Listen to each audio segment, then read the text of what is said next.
Graeme, first of all, thank you so much for doing this, because I know it's a subject that's very close to your heart. It is. Another body parts. Another body parts. Can I just say, before we start recording, I did see all of Graeme's tattoos. Yes. Not all of them. Oh, really? There's more? Below the waist. Oh, wow. Have you any piercings? No. I pierced my ear once when I was 16 and no, not for me. Okay. I have ridiculously small ears, as you can see. Anyway. You have lovely ears. Thank you. Graeme, we're not here to talk about your tattoos or your piercing. It might come into it, but I don't think so. We're here to talk about you being a self-confessed swinger. Yeah, the term swinger isn't really one that we would use. It's the more socially recognised term. Okay. We would discuss, when we're discussing the lifestyle, as it is known amongst ourselves, we would choose to refer to it as ethical non-monogamy, because a swinger would imply that I am in a relationship, which I'm not, and that I share my partner. Yeah. I am ethically non-monogamous. That's a bit of a mouthful, though, pardon the pun. E-N-M. E-M. E-N-N. E-N-M. Yeah, ethically non-monogamous. Phenomenon. Okay, so well, we've learned something new already. Yeah. Okay. That covers a wealth of behaviours and sex acts. Basically, it just means I'm not monogamous. Whether I'm in a relationship with one person, I am not polyamorous, which I'm sure you know what polyamorous is. I can only devote my mental and emotional energy to one person. However, my sexual and physical energy, I like to share with lots of people. Okay, and for those who don't know, polyamory is where you give your time to lots of people? Yes, you would date lots of people and you would be romantically involved with a number of people. With a number of people? Yeah. Yes, okay. I'm dying to know. How did this begin for you? Take me back. Oh, well, I'm 40 years of age now. God love me. I was in a relationship with a lady when I was in my teens. We were roughly the same age. It wasn't the most healthy of relationships because I was very immature and uneducated in terms of how to behave in a relationship. It ended quite disastrously, i.e. there was a lot of heartbreak on both sides. And as such, I decided, right, I am going to now sow my wild oats. I'm going to get out there. And one of my first nights out with my friends, I was in what was known then as Eamon Doran's. And I happened to meet an older married lady who was out on the town at the time. She was 36. How old were you? I was 19. Okay. And she took me under her proverbial wing, introduced me to group sex, to threesomes, to BDSM, to cuckoldry, to...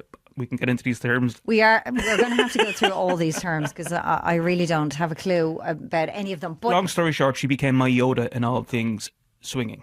Okay. At the time, Desperate Housewives was on the telly, and young toy boys were in vogue. So I became quite popular as a 19-year-old.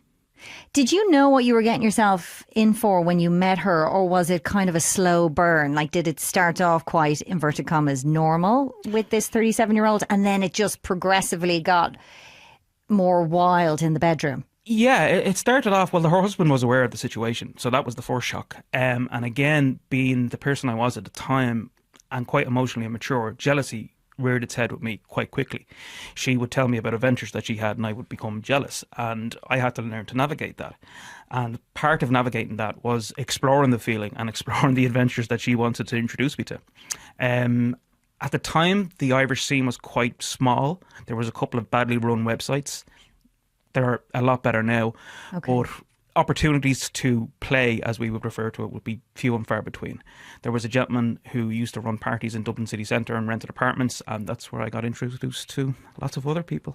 So initially it was you going to these apartments with this woman. Do you remember your first ever experience of that, and who it was with? Not giving any names, obviously, but what it was like and how you felt? It's always nerve-wracking. I'm doing it now over 2 decades. As I said, I'm 40 and I started when I'm 19, and I still get nervous before an event, as we call them, or a party or a social. A social is basically where a load of swingers will meet in a bar. There's no sex, but you know what you're there for and you know who you're meeting. A play event is an actual orgy, for want of a better term. It's helpful to not think of the nerves as nerves or anxiety. Try to reframe it as excitement. That you're not, those butterflies in your stomach, the sweaty hands, all of the anxiety signs. It's better to just think of them as excitement. I'm excited for what's going to happen. My heart is racing, a million beats a minute. Okay. So, yeah. Who did you ride on your first go? Like, was it men, Oh. women? How many? Tell me. Give me the details. Who did I on my first party? On the first party, the first orgy. Let's go. I slept with an Irish actress and an American lady, an American BDSM dominatrix who came over for the party. And I think there was another lady. I was 19 at the time, so I was a lot more energetic and full of pep, as it were. But alcohol always played a big part of it as well, So you would meet in the bar, you'd have a few drinks, you'd go upstairs and you'd bring your takeout or whatever it might be, and then essentially it's like any other party. It's a house party, only people are in lingerie, and people who are there know that they want to have sex. It's not like you have to chat someone up. No, don't get me wrong, you still have to chat someone up, and that's one of the misconceptions. It's not a meat market. Okay. You can't go up and just grab anybody and be like, let's go. You do still have to be charming. You do still have to flirt. You do, and that's all part of the process and part of the excitement. But, I mean, if you were asking me now, as, one of the common questions is, what do you think your body count might be now? 20 years worth of orgies. Are we talking hundreds? Oh, easily. Wow. And you obviously get tested quite often and Yes, make sure every 3 months. Wow, okay. There's a and great is that service. a thing at these parties that, safety is Paramount, yeah. Is A lot of paramount, yeah. a lot of parties will have condoms are mandatory for everybody. Now, you will see couples or you will see individuals who have arrangements between themselves. Part of the misconception is then somebody might see that and say, oh, it's okay. It's not. As a general rule, protection is always used, and regular testing is paramount.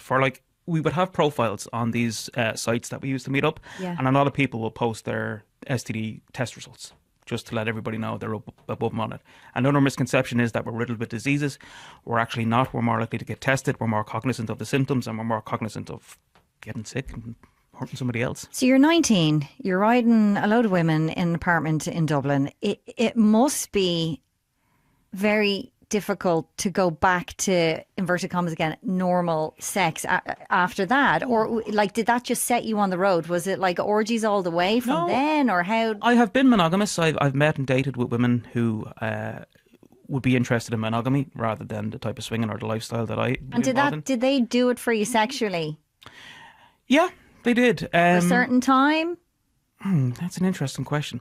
A lot of the time when I meet somebody, whether it be on Tinder or whether it's, meeting someone out on a night out, I am very open about my lifestyle. I'm very open about what I do. So, when you're texting someone and you're getting flirting and what's the wildest thing you've done? And the girl says, oh, I might have kissed You're a girl. like, brace yourself. Well, yeah. Here we go. Sometimes people get intimidated. Yeah. And they're like, whoa. 9 times out of 10, they're like, tell me more. Really? Yeah. The vast majority of people, quite a few that I've been monogamous with would eventually come into the lifestyle. And then that's not by me encouraging them or prodding them, it's just the curiosity. Lots of people are curious about it. That's the reason I'm sitting here. It's the reason you want to do this interview, is that people are curious. It's one of those things that it comes up at dinner parties and we joke about it, and we all have this curiosity around it. But I think with our Catholic background, I would presume Irish people would be a lot more prudish in this sense, and the scene would be quite... Well, they can be. different to other countries? Yeah, well, in the UK, they have swinging clubs that are open during the day. I mean, I'm thinking of one swinging club that has MILF Mondays. So, you drop the kids off in school and then you go in at 10 a.m. and you have a mimosa and you have your gangbang. That would be my You're more than welcome. group. I'll bring you. That would be my group, MILF I'll Mondays. get you, mates rates passed in at the door. You'd burn more calories than in the gym, I'd say, Absolutely. as well. But that's a revelation to me. When I started visiting the UK, and I'm working with a group in the UK that created a swinging app, that was absolutely fascinating to me, that this was so open and so accepted. Now, it's not advertised. It's not like on the side of a bus, but they have sex clubs. Everybody knows where they are. You can walk in, you pay your fee at the door, you can go in and have a shower, your locker, whatever it might be. Here, no. I suppose it's like this little secret club, but once you get in, you find out about other events that are going on, and it'll Absolutely, kind of keep it ticking over. There are several Irish events being run, what we would call swinger events, and socials, which, as I said, is in a pub. So you reserve an area and you invite 20 people, whatever it might be, and they're all swingers. Okay. So you chat and you flirt and you might hook up at the end of the night. Then there's play parties, which are essentially orgies or group sex. So a rented venue or a private house, they all have brand names. So there's Envy, there's Bad Neighbours, there's Tiny Tornadoes. And Tornado. yeah, because the two girls that run it are quite small. Okay. That makes sense. And when they get going, they're like a tornado. Yeah. So the thing about it is, if you're on these sites and you see this brand name, you know what to expect. You know who's running it, you know who's looking after it, and you know what to expect in terms of what the service provided is. Sure. Now, I'm still thinking of you as your 19-year-old self. That says more about you than me. Yeah. Did you have a? I'm into older men. Did you have a coming out moment? Did you have a moment where you had to sit down with friends and family and go, okay, this is me, this is what I like to do, or did you keep it to yourself for a long time? Well, you see, it's interesting you bring that up because it goes back to the Catholic guilt and shame thing. And I have this belief that our secrets make us sick. And part of the problem with Irish society was this idea that we had to repress all this and that we had to hide who we were and that our sexuality, particularly for women, could never be explored. And we still have it. You see it, the misogyny everywhere in today's society. The reason I'm here and the reason I can do this is because I'm white, Irish, straightish, male. Nobody's going to call me names. My Instagram is not going to be bombarded with slurs and insults. People calling you slag and whore, slut, whatever it might be. That's very true. Doesn't happen. So I come from a place of relative privilege that I can sit here and talk to you quite openly about these things, and I won't get a hell of a lot of blowback. Women will. So there's that hint of misogyny. Sorry, your original question to this was, did I have a coming out moment? No, not really. I was always open with my friends, but they didn't believe me. So you'd go to the bar, on a Saturday night, and they'd say, "Oh, Graeme, were you at an orgy last night?" "Yeah, I was, yeah." "Of course you were, yeah." So nobody believed me.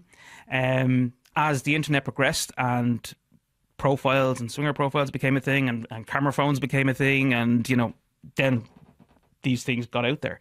And because I started working with that app, Swing Hub in the UK, that's run by a lady called Vista Wife and Gage, when I started working with them to promote the scene in Ireland and to promote the app in Ireland, a lot of it was done through social media, it was done through Instagram, and I just decided, you know what? There's nothing to be ashamed of, really. We're all consented and grown-up adults. You're consenting adults. You're playing it safe. You're there because you want to be there. Absolutely, I totally agree. And I really appreciate you doing this and shining a light on it, because you made a very good point that if you were a woman, might be a very different situation. If you talk to ladies that are in the scene, or if you talk to, in particular, I'd be in touch with some of the ladies who do OnlyFans, they get so much vitriol, so much abuse. Look, if my female friends on Tinder, they get so much abuse thrown at them, like just for not saying, "Look, I'm not interested," or whatever it might be. It's unreal. Talk to me about the actual events. Like, can you just rock up with a cheese board and go, "Hey, well, let's go"? Or do you have to set up a profile? Do you have to be invited? How do you get into these parties asking for a friend? I wouldn't recommend a cheese board because you're going to be using your mouth. Fair enough. So, let's say, for instance, you want to come along to a social. There's various websites that we use. I don't know if I can name them here, can I? Yeah. Okay, so there's Fab Swingers, which is old. It hasn't changed much, but it's very user-friendly. Oh, I thought you meant it'd be like for people like me who are actually old. No. Okay. Who are we talking about? It's an older It's a dated website. site. Oh, it's a dating site, okay. No, dated. It was set up maybe 2 decades ago, and it's very user-friendly, but it's very old. It's like an old website. Gotcha, okay. And it works quite well, actually, but it's just dated. Then there's my one, Swing Hub. That's an app you can get in the Play Store, or what's the one for the iPhone? No idea. The Apple Store, you can download Swing Hub. Oh yeah, okay. And you set up a profile, you put up a picture of yourself, and then you start networking. And especially with Swing Hub, it works on distance. So you can see who's around you. You can block your location and everything else. A bit like Grindr or any of those. Absolutely, yeah, okay. 100%. And you just start networking. You start sending messages. Now, you have to put up pictures. Some people don't like to put up their face picture because of that Irish Catholic guilt. But the vast majority will respond to face pictures. And then we have a system of verifications. So let's say you and I meet. You're a single woman, I'm a single man. We have a good night together. You can leave a review on my profile to basically say, this person is genuine, he will show up, he will not abuse you, and you will have a good time. A bit like an Airbnb review. Yeah, exactly. Pretty handy. Much. That is very handy. Okay. Have you any advice for people maybe starting out or want to, go on this journey? What would you say to them? Okay, so there is a a culture of what we call swingfluencers. My friend Vista wife, she would be a swingfluencer. She is huge on TikTok and Instagram. She's from the UK, and she does like introductions to swinging and how to go about it and what to wear and the feelings of jealousy and how to negotiate. Is that the big one, the feeling of jealousy? Jealousy and nerves. You will find people struggle a lot with confidence. Yeah. Body confidence? Body confidence, yeah, that they don't want to get naked or whatever, but that quickly goes. Nothing will empower you confident-wise like swinging, because everybody is so supportive, everybody is so complimentary, especially amongst women. Like when what we call stripping down is basically women decide to go off and get into lingerie. They're, oh, look at your lingerie, it's so lovely, and your makeup is lovely. It's so supportive and it's so empowering. But jealousy is a thing, and it's not a negative thing. We have this tendency, especially in Ireland, to kind of go, jealousy is a negative emotion, and if you're jealous, there's something wrong. It's not really. It's like embarrassment. I remember someone saying to me, I don't dance because I'm too self-conscious because I'm Irish. And someone said to me, embarrassment is an underrated and underexplored emotion. You should do it anyway and feel the embarrassment and work your way through the embarrassment. It's the same way with jealousy. If you are in a good, committed relationship, you should be able to discuss with your partner, okay, maybe, you could have straight sex, but kissing, that would make me feel uncomfortable. You can have sex, but don't spend the night, because that would make me feel uncomfortable. There's boundaries in every relationship, and especially in swinging, boundaries are very important. You will have individuals who will not allow, let's say, for instance, I know one couple that I was with, I wasn't allowed orgasm while inside her. She had to get up off me. That was part of their boundaries, and I have to respect that. Now, is this discussed before? Like, do you sit down? Oh, absolutely. Yeah, and have a full chat about what turns you on, what turns you off, what you're allowed to do or not? Do you have to sign something? Like, how does that work? I would consider myself more of a facilitator. So, for instance, we're going to get into some of the terms now. Yeah. A cuckold relationship, okay? This is a relationship wherein the male is sexually excited by watching his wife have sex with other men. Okay, the other man is typically called a bull. I have played the bull for cuckold couples. Now, when I meet a new cuckold couple and they say to me, what are you interested in doing? It's not about me. I am getting to have sex with your wife, who I am clearly attracted to. You tell me what you want me to do to realise your fantasy. This is all about ye. I am merely a living sex toy invited into your bedroom to fulfil a function. I'll get off. That's fine. I've got my phone and everything else. But you tell me what you want. Some people like to sit and watch. Some people like to be humiliated. The male sometimes likes to be demeaned, insulted. Sometimes he likes to sit outside and just listen. Other times he likes to take photographs or videos. So it's all open to negotiation. Just while we're on the terminology, I have a list of things. A glossary written down that you need to go through with me and help me with. Okay, so civilians. Non-swingers. Me, basically. So far. He's trying to get me on board. Unicorn. A unicorn. Okay. A unicorn. That sounds fun. Yeah, they are. A unicorn is a single female who is bisexual and will meet couples. So called because they are so rare as to be mythical. Really? Unicorn. Okay. That sounds fun. Pegasus. Pegasus is the male equivalent of a unicorn. Only he does not play with males. If you play with males, that would be a dragon. Yes, that's the next one. Dragon. Dragon is a bisexual male who will meet couples. Is that you? I don't identify as any particular thing. If I wanted to use one term, it would be indiscriminate. Okay, I like it. Cuckold couples, we kind of touched on that. Yes. Bull. A bull is the gentleman who's invited into the cuckold couple's marriage to please the wife. I like the sound of this. A cook queen. A cook queen is a wife who will invite another woman into the bedroom to have sex with her husband. No, not happening. Cake. A cake is the female equivalent of a bull. That is the lady that is invited into the cook queen's relationship to have sex with the husband, so called because the husband can have his cake and eat it. For people who don't like to be labelled, there's a lot of labels. Well, it's kind of a handy shortcut. So if I'm talking to a couple and they say, look, we're into cuckolding, I know what they're expecting. Okay. If I am talking to a single lady and she says I'm a unicorn, it cuts straight to what she's into. I don't particularly like labels. I know that I could be labelled a bull, I could be labelled a Pegasus, I could be labelled all these things. Labels are for ketchup. I go with vibes. Whatever feels good in the moment, in the impetus, off I go. When was the last orgy? Oh, when was the last orgy? That's a good question. Maybe about 3 months ago. Okay. and there's another one on November 29th. I don't know. How long are you married? I'm with Lau 18 years. Okay.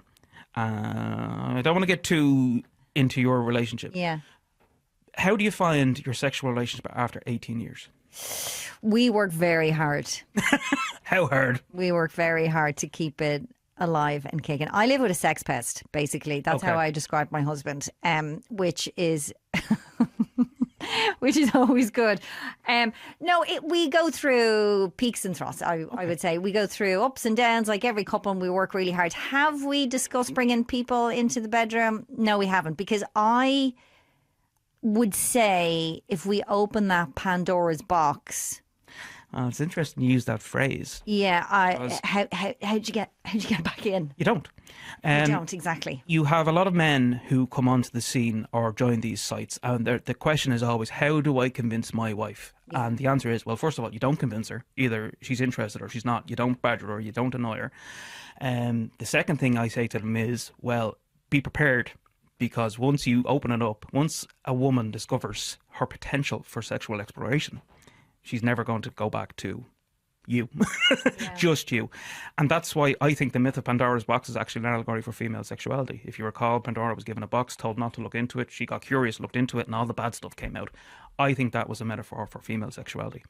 In terms of yourself and your sex pest husband, you can always come and just watch. That's not going to happen. Imagine the headlines. Imagine Jennifer Zamparelli. You think you're the first celebrity to go swinging? No, absolutely not. Who else has been? It's a very exciting thing to do. And you know what? Actually, the discussion of it and the thought of it would probably get us to a place that we need to get to. And that would probably be enough for us. But I would also reassure you and other people who are, curious about the scene, we take people's right to privacy and their need for discretion very, very seriously.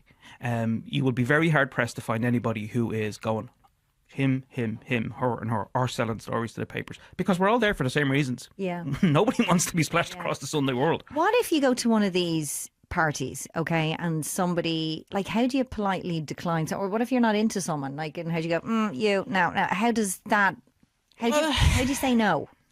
You just say no. You just say no, thanks. Consent is a big thing in the scene, and if I'm holding an event, one of my own parties, I always include in the invitation a paragraph on consent. So lingerie is not consent, nudity is not consent, sexual acts being performed in front of you is not consent. Consent is when you ask somebody, can I do X, or would you like me to do X? And they say yes. Okay. That's consent. And that's very, very important, because alcohol are at these events. People are naked, people are having sex all over the place.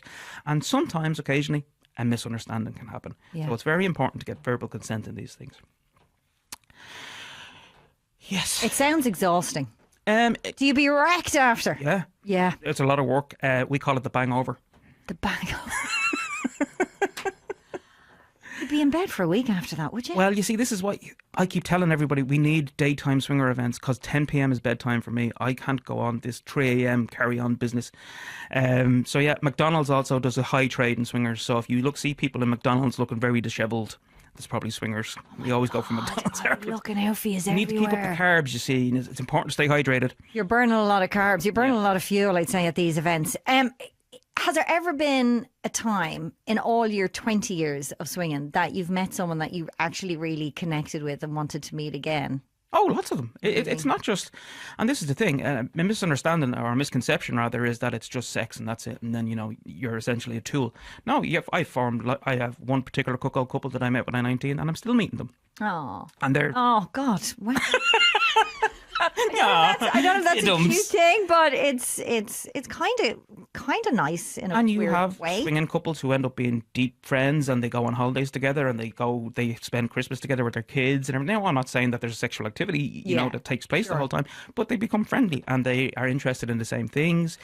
If you go onto Vista Wife's Instagram page, they have a circle of swinger friends that they go to Gran Canaria with. They are in each other's lives, essentially.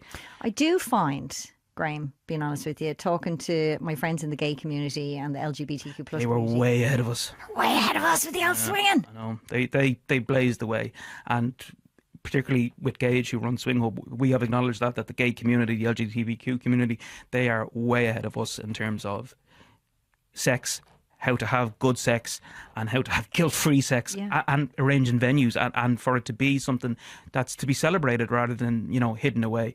I mean, Pride is a great thing in Dublin now, and it's exploded in recent years. And ask anybody who goes to Pride, it's fantastic, and there's no hint of Catholic guilt unless that's what you're into.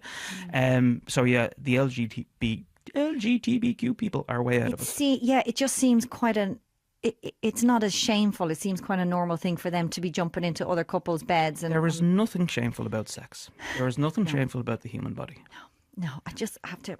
There is nothing shameful about sex. There is nothing. We all need to do it. We need to do our lines, don't we? And just write it out 100 times just to get it into our heads. Not particularly, because if monogamy is for you, that's not necessarily wrong. That just means monogamy is for you. It's not for me. I don't want to be 80 and lying there and going, I should have done that. I should have tried that. I wonder what that felt like. You're given the best tool you'll ever be given, and you're given it for free, your body. You owe it to yourself to explore that to whatever end it might be. Now, the way I describe it as to how approach it psychologically is, let's say me and you are deeply in love, okay? You hint or you tell me that you have a bisexual leaning.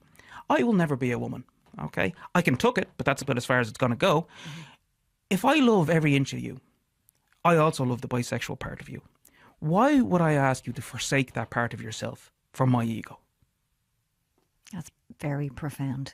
So if you have an interest in any of these things, why would I ask you to limit yourself? And conversely, why would you ask me to limit myself? Why not explore this together if we love each other and support each other? Listen to me. Tell me the best places in Ireland for swinging. Galway is a nice spot for swinging. It's a nice spot for everything. But the two big ones are, of course, Dublin and Belfast. For some reason, Belfast is a lot more active. More than Dublin? Yeah, oh yeah. Okay. Yeah. But Dublin holds some big events, as I said. There's Envy, there's Tiny Tornadoes, there's Bad Neighbours. I know this means nothing, but if you go onto the scene, you'd know them. Okay. So you've a big event coming up in a couple of months. What are you going to wear? As you can see, I'm very fashion conscious. Jeans and a t-shirt. What do people wear to these things? You get dressed up. It's like a night out. You don't go in a full 3-piece suit, but you go in a shirt. You go in a nice pair of trousers. Women would tend to dress a little bit more provocatively than if they were in a bar, shall we say. There's a lot of cleavage. There's a lot of thigh highs, and as I say, in most parties, for some reason, around 10, 11 p.m, the ladies themselves will decide, let's go upstairs and change into our lingerie. Together's a little... Oh, yeah, all of them, yeah. And they will be gone for a good half hour because it's all, beautifying and flirting. And, sometimes they hook up. Okay, let's talk about what the night looks like from beginning to end. I think that's one thing we didn't really discuss. So from the minute you go, I'm here. 8 p.m, in you come. Have your drinks. This is such and such. This is such and such. Free drinks. What are we doing? We're paying for our drinks. Oh, no, you're not paying Is for it drinks. Ticketed event? Depends. Okay. Depends on the type of event. Right. Envy is a huge event. That would be ticketed. If I'm hosting an event, no, it's not ticketed. I would invite, say, 50% regulars and 50% new blood because that's what we want. Good on you. How many people are we talking? Let's talk about your event. How many people are we talking? I would never go over 40. Never. Oh, Jesus, 40 people. I did 80 once and it was insane. It was too much to manage myself. I'd say what's it, the hangover called again? The bangover. The bangover. Well, I didn't do all 80, but I got around. 79. Okay, so you rock up at 8 o'clock. There's drinks. Everybody's chatting. It's quite casual. Exactly, 100%. You might introduce different people to each other if you think they're going to get on or their interests might match. So if I know there's a couple looking for a unicorn and I know a unicorn, I'll introduce them. They're very rare though. They are very rare, but I'm on the scene a long time. Okay. Got lots of connections. I know lots of people. So yeah, and I love facilitating that. I love facilitating people's fantasies and explorations. Can people go off and do it privately? Absolutely, or they can do it in front of each other? You are under no obligation to do absolutely anything. If you arrive and you want to leave 10 minutes later, nobody will judge you. Nobody will have a harsh word. Everybody understands the situation because we've all been there. We've all started off. Some people are closed door swingers, which basically means that we do not do group sex in front of other people. We go into a private room with another couple and we swap. That's acceptable too. You just lock the door. Other people are just, on the kitchen counter and, What's the cleanup like after an event like that? I mean, it is a disaster. Like ages. Yeah. See okay. Your marigolds on, going around. So I would obviously, rent a venue. Okay. And then the next day you have to go around and you are essentially searching for condoms and they are They're everywhere. They're everywhere. Oh my God, 80 condoms.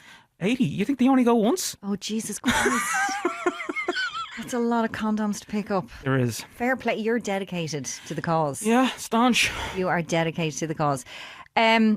I just want to thank you for having this chat with me. It's been really insightful. You're an absolute legend. It was quite profound, actually, some of the stuff that you said, and I commend you. You're going to have an interesting conversation with your husband this evening. I know. But I just want to thank you so much. I wish you the best of luck, and thank you again. You're welcome. Now, there we go. I'm Jennifer Zamparelli, and thank you for listening to Just Between Us. Okay, wow. I wasn't expecting that. I wasn't expecting Graeme to be so warm and profound and lovely and not creepy and just a really nice guy, as bland as that sounds. He was great. It was eye-opening. And I just really appreciated him and his honesty. And I can't wait for the event after Stevenson's Day.